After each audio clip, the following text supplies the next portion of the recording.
Adjust the spindle position.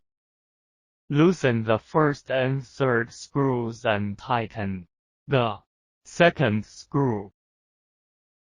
Turn the handwheel counterclockwise to raise the spindle to a certain height.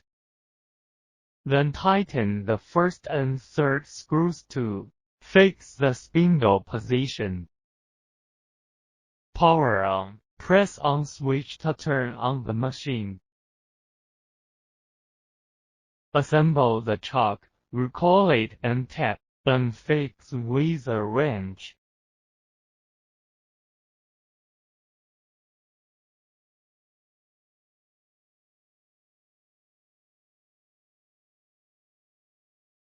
Start and stop switches.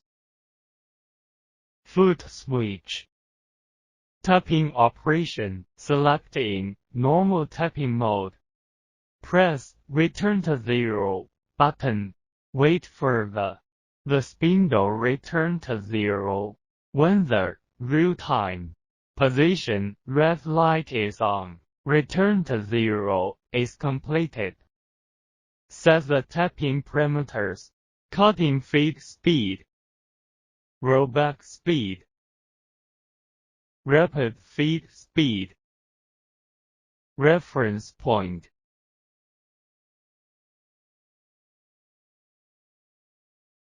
Tapping gaps.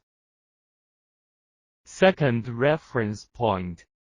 Switch to automatic mode. Paddle switch or hand switch to start tapping operation. Deep hole tapping operation. After normal tapping mode parameters set up, set the deep hole tapping parameters, vibration feed, and vibration rollback. Paddle switch or hand switch to start tapping operation.